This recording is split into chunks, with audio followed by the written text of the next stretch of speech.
Hi YouTube, I hope you're doing good. I'm doing okay, not a bad day. Little chilly out, but we do have warmer weather coming up. So last night I ran across a seminar about the occult, the different encompassing satanic religions and other ones.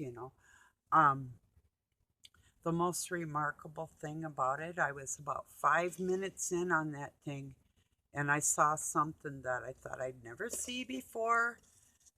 But some of my longtime subscribers know this. But I'm gonna tell you a story of something really weird that happened to me when I was 12 in the Masonic Lodge.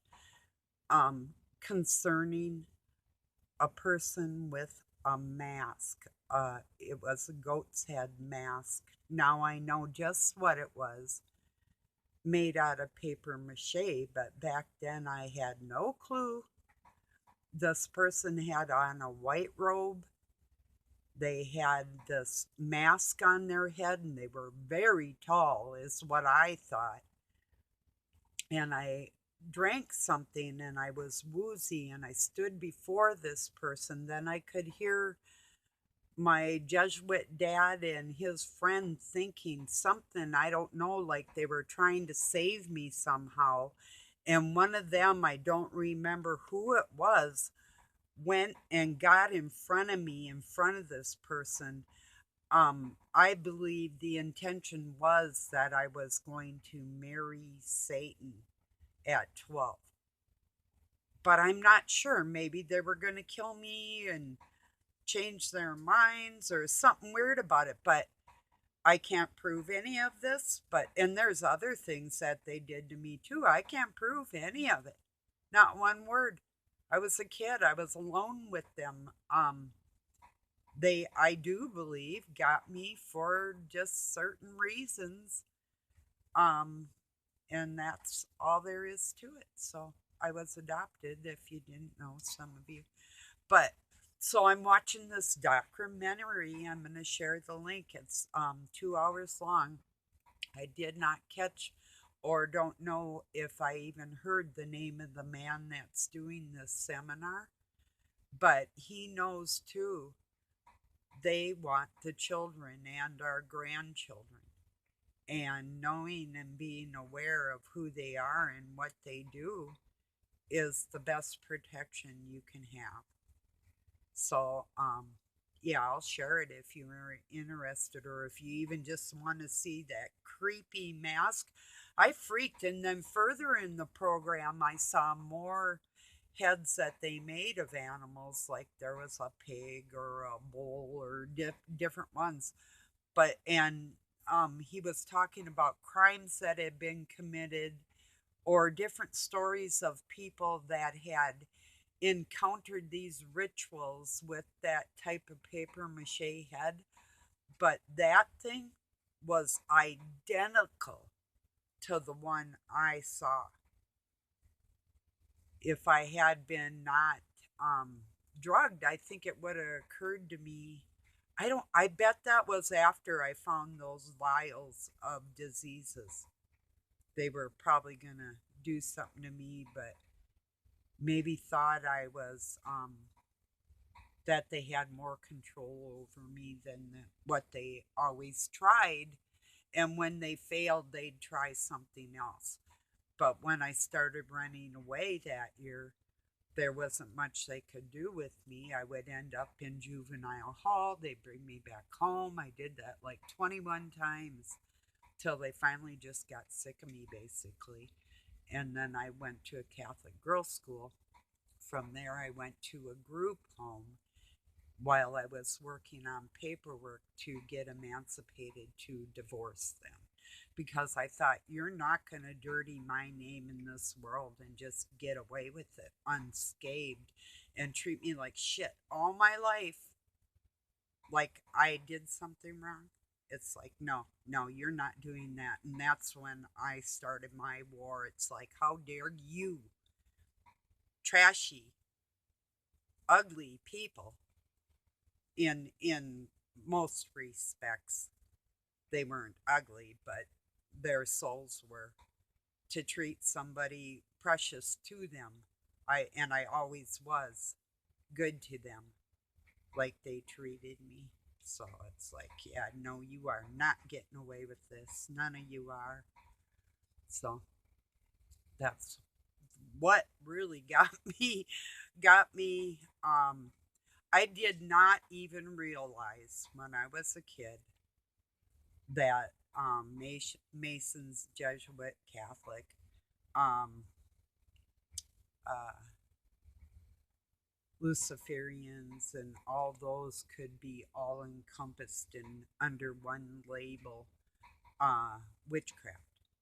When I was a kid, I had no clue that the Masonic Lodge that had pancake breakfasts and bazaars with all kinds of baked goods and knitted things or whatever crafts, selling things, and had a with the Scottish Rites and the Shriners and all the rest of them combined, had a children's hospital and all the rest stuff that they appear to do in society will never excuse the rude shit I went through. And I'm speaking out about it. And like I said, I can't prove diddly squat, nothing, absolutely nothing. The only thing I could do is beseech you to look into my soul, into my eyes, and understand that people are in danger. It's not a joke. And there's more Satanists in the world nowadays, even if they're just self proclaimed God hating people. And there's a lot of them because if a person doesn't get their way, automatically they assume that it's God's fault. They won't look at anything that they've done that they refuse to correct, but they'll just go, yep, it's God. Look at what he did now, you know. So, excuse me. These people, I couldn't believe it. I seen that goat's head and I'm like, no way, no way. Even before last night, I could have even half convinced myself like I was maybe a little bit unhinged. you know, it's like maybe I just thought about it, but I knew it was real. I just could never prove it. I never had any um like tangible evidence, like seeing a mask, a head like that, identical, blew me away last night. I'm like, no way. Wait till I tell people that I've been telling this story to for 5 years now. Hear this and see what I saw, you know.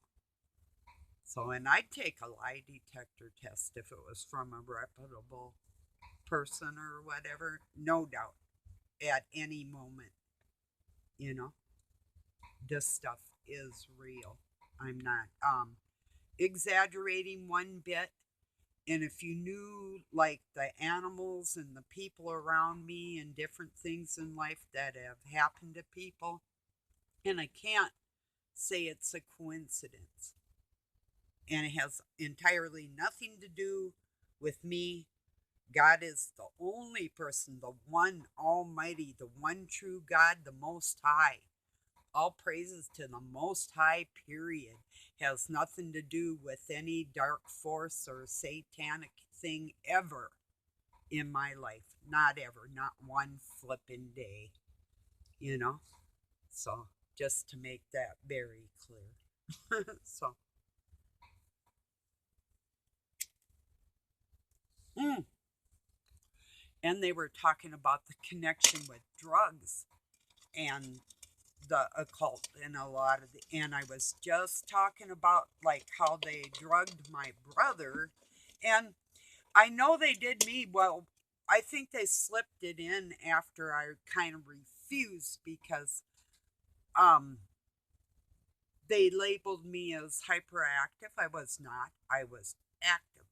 There was absolutely nothing out of the ordinary from a active, healthy little girl jumping rope or pulling my wagon around with my dog in it or whatever. There was, I mean, it wasn't like I was bouncing off the walls in the house or anything unless they threw me, you know? So, no, it was, and I was, for the most part, a very well behaved child with impeccable manners. But that can kind of turn on people when they expect that out of you but don't do the same. So, yeah. So, for all intents and purposes, they were lily white to the world, but not behind closed doors. So, anyway, cheers, everybody.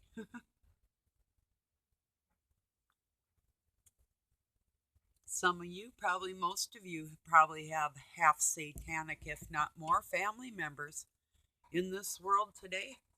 You serve one or the other. There's no in between. So I'm sure, I don't have a doubt in my mind that there's people listening to me right now that have been through things with these people like that you can't prove.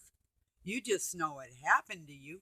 You just know when somebody's talking about it, it appeals to you because you're on the other side. You're not them. So obviously, you're going to be a part of the people that are being attacked. You know, that's just right off the bat. Um, a lot of people forget that basically we were crucified with Christ. The what you're going through and the memories of that actual feeling is in your body the same as him the minute you pick up your cross, and I picked mine up decades ago, so you can imagine the crucifixion I've been going through. So if you're going through that type of thing, just know that they never get their way. It'll always come out to benefit you no matter what. And life is just as painful for them and is going to get a lot more so for them coming up very shortly here. There's people that think that this is a coming together time. It is not. This is the big separation. That's it right there. So, and there are those that were meant and made to be destroyed in these times. And those are Satan's very own, carrying that bad bloodline. And they know it. They're demons. Don't feel sorry for them. It's not boo hoo, boo hoo. They want you dead. They want your children dead.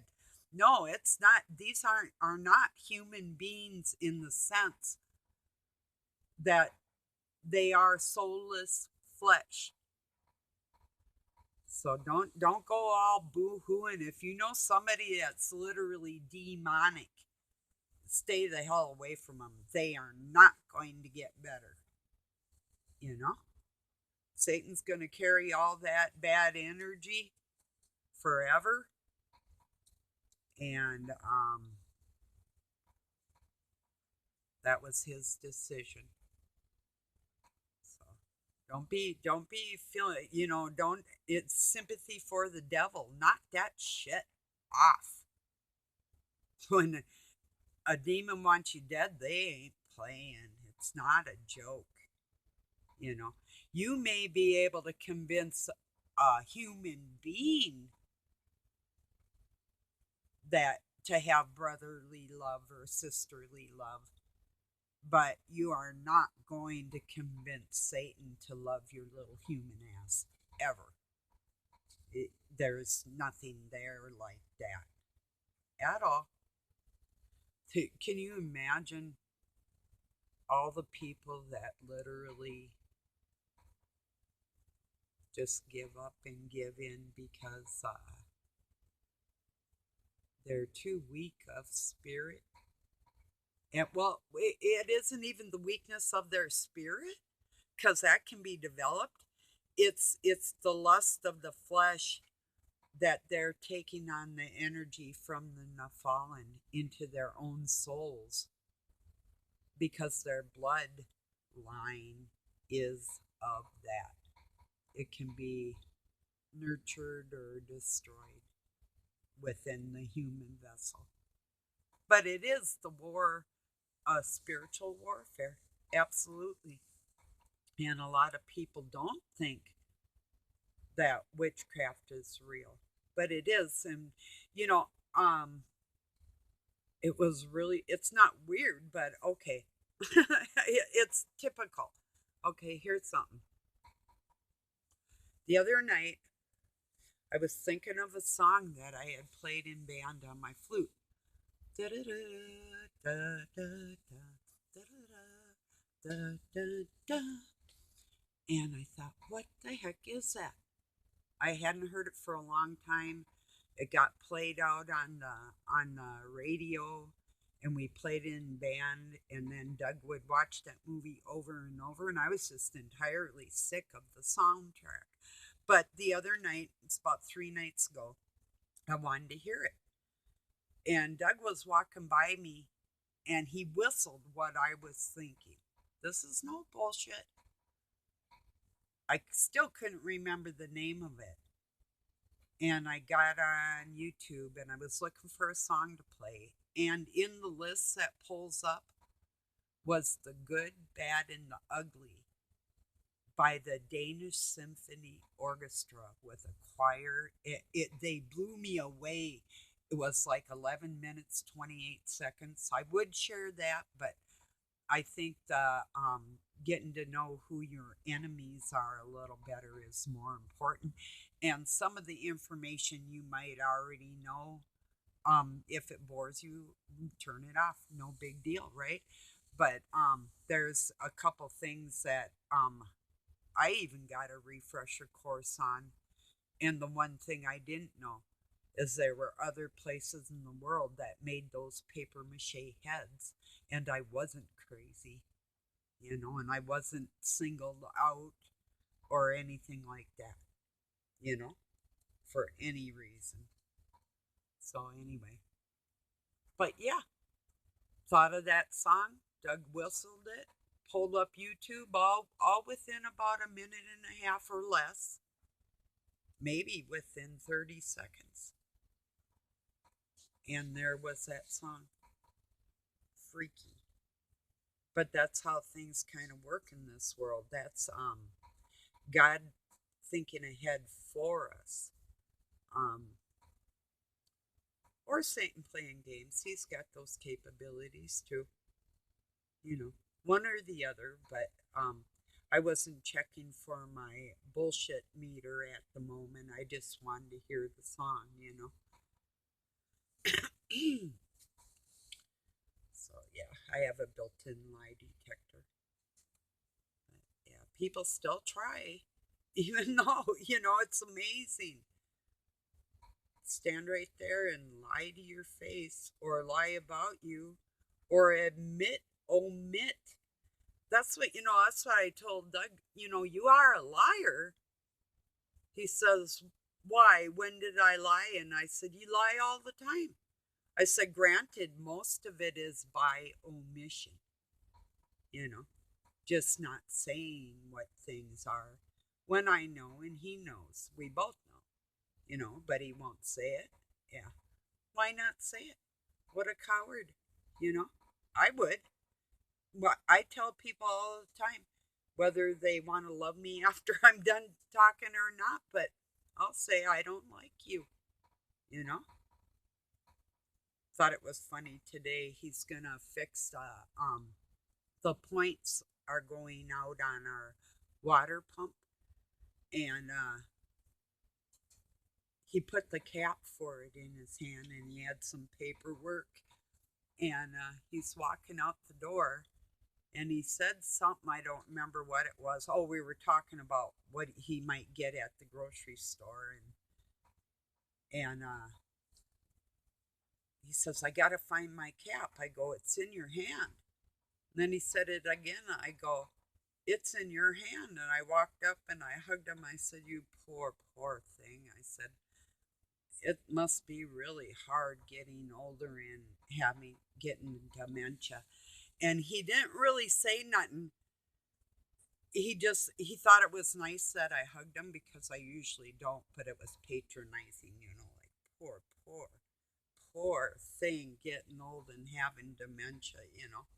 That was my way of insulting him, but feeling sorry and pity for him at the same time. Sick, right? Oh, turns his hand around, there it was.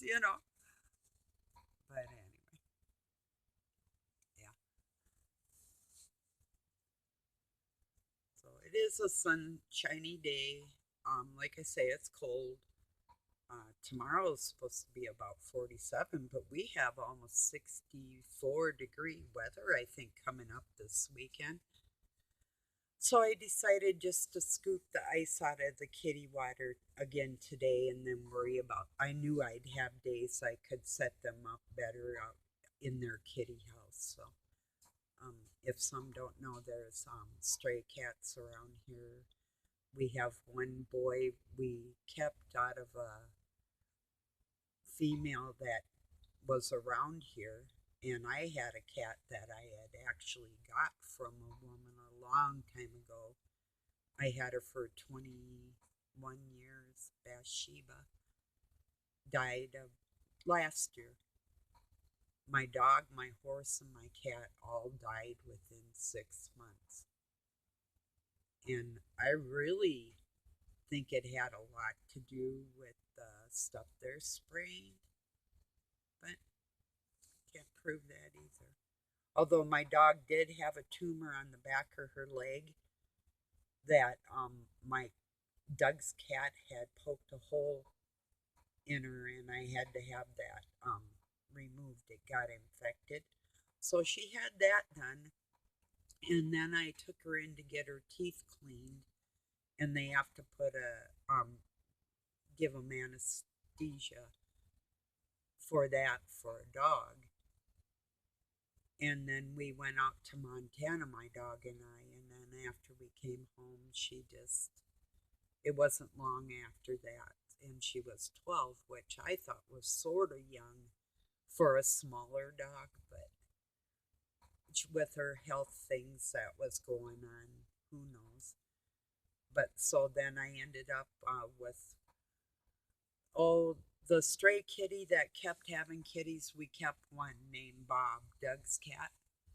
And now I have a cat I brought in. Something got her under her throat and broke her shoulder, was totally broke out, and two places in her arm were busted up here from here to here, and it was pretty bad. So I taped her up as best I could.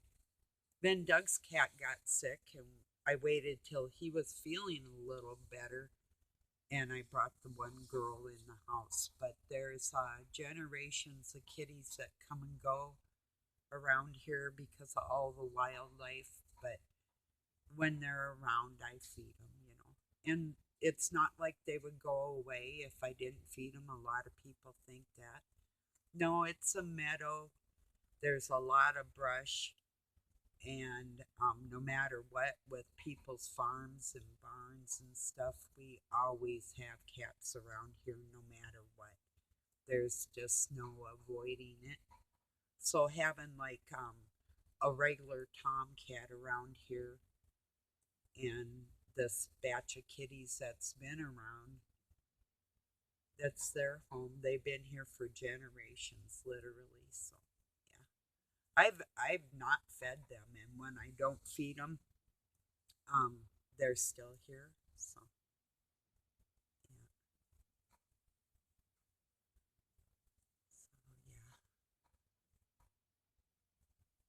not like I really like doing it either, because yeah, I fed animals all my life, mass quantities of food, you know, with livestock and working as a ranch hand, and I had my own animals and different things as a kid and after up till recently. And it's not always easy just to get your clothes on when it's freezing cold out every single day at the break of dawn and go out and worry about somebody else before you even do yourself. That's it gets hard. I'm kind of sick of all of that. And I wasn't going to have another animal. Like the neighbors asked me if I wanted a golden retriever pup. I really did consider getting another dog, but I'm not gonna. I'll be in February. I'll be 65, and if that a dog were to, well, what if, it's always what if, but I know people that have expired before their pets do, and then the pet's heartbroken. That's selfish, I think. That's why I won't get another horse because Dusty was 23, and even, you know, she had a really rough life even before I got her. So,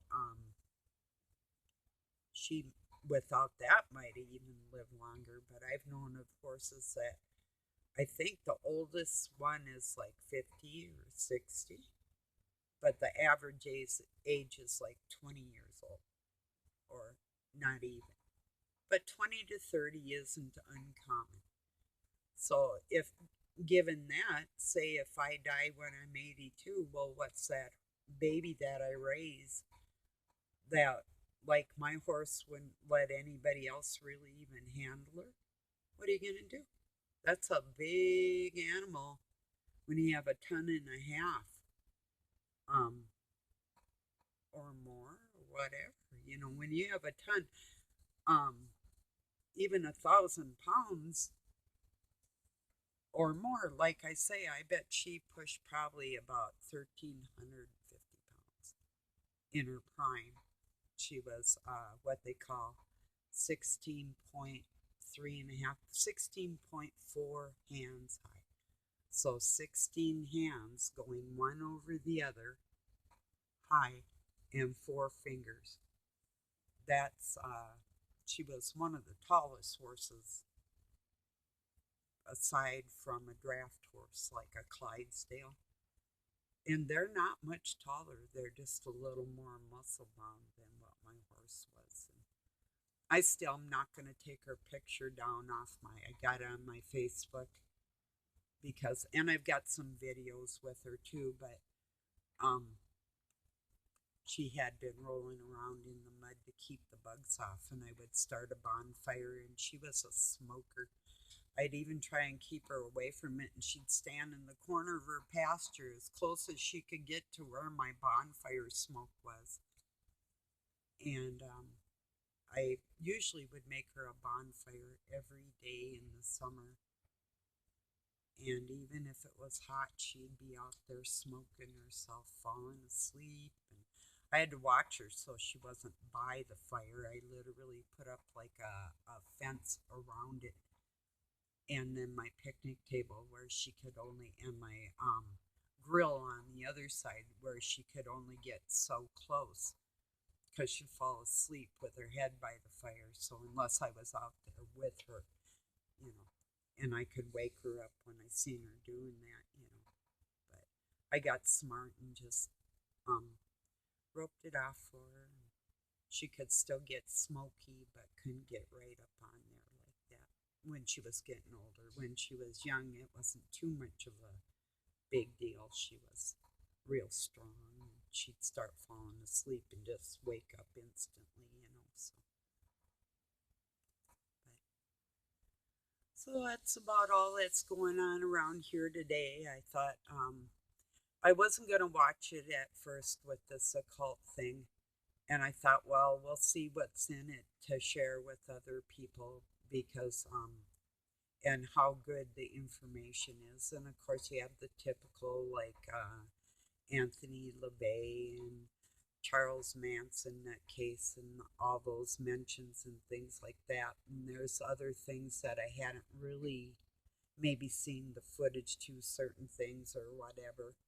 But that paper mache had blew me away because I've been describing it to you all for so long. And I just, when I saw it, I was like, damn. Okay, I'm definitely going to share this so you can see what I saw and what I was saved from, or I don't know. I really don't know right now. To this day, I have no clue what the hell was going on or went on. I don't really remember much after that day. Um, Maybe they kept me drugged for a while. I don't know. Oh, that's what I can say. So the doctor did put me on um, tranquilizers for a while, but I would not take them. And then I think they started slipping them in my food, but I felt better when I started running away. So, such is life, at least my life has been really weird. God, make it stop, you know, right, people? You know, so, all right.